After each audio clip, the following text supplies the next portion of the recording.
जिन लोगों को राम के, कृष्ण के, क्राइस्ट के दर्शन होते हैं, ये इमेजिनरी लोग हैं, इन्हें किसी सत्य का अनुभव नहीं हो रहा।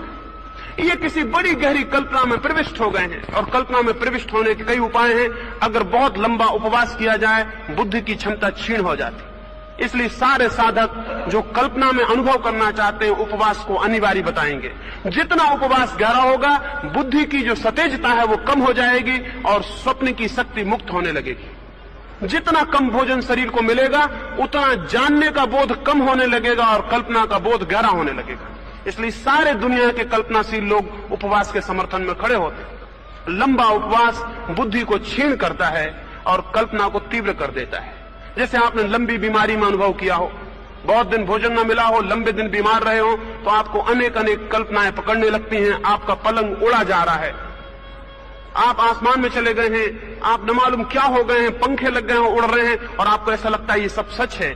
जैसे जैसे बुद्धि की क्षमता क्षीण हो, वैसे वैसे कल्पना प्रगाढ़ हो जाती। और फिर अगर इसी कल्पना को बार बार रिपीट किया जाए, दोहराया जाए, तो हिप्नोसिस पैदा हो जाती, सम्मोहन पैदा हो जाता है। अगर एक आदमी सुबह से सांझ तक ये दोहराता रहे कि मैं बीमार हूं, मैं बिल्कुल बीमार हूं, मैं बिल्कुल बीमार हूं, वो 2-4 दिन में पाएगा वो गहरे रूप से बीमार हो गया।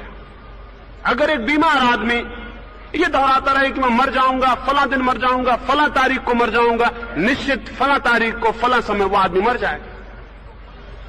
आप जो भी दोहराएं, आपका चित्त उसे स्वीकार करने के लिए राजी हो जाता है, और अगर बहुत दोहराएं तो चित्त राजी हो जाता है।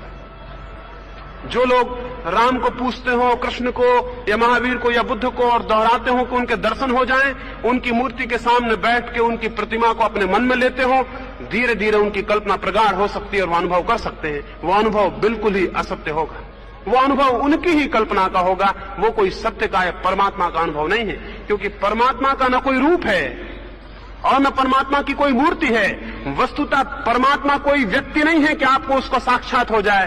परमात्मा तो प्रेम जैसा एक अनुभव है। कोई मिलता नहीं है देखने को, लेकिन आपके जीवन की अनुभूति बदल जाती है, आप कुछ और हो जाते हैं। उसकी हम चर्चा करेंगे कि वो सत्य परमात्मा का अनुभव क्या है। लेकिन मैं आपको कहूं, विश्वास उसका रास्ता नहीं है। विश्वास तो कल्पना का ही एक रूपांतरण है।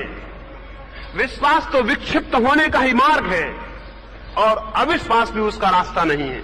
क्योंकि अविश्वास द्वार ही बंद कर देता है और विश्वास गलत द्वार दे देता है। चित्त की ऐसी भूमि जहां न कोई विश्वास है न अविश्वास है, सत्य को जानने में समर्थ होती है। ऐसा चित्त धार्मिक चित्त है, जो न आस्तिक है और न नास्तिक है। नास्तिक भी धार्मिक नहीं है।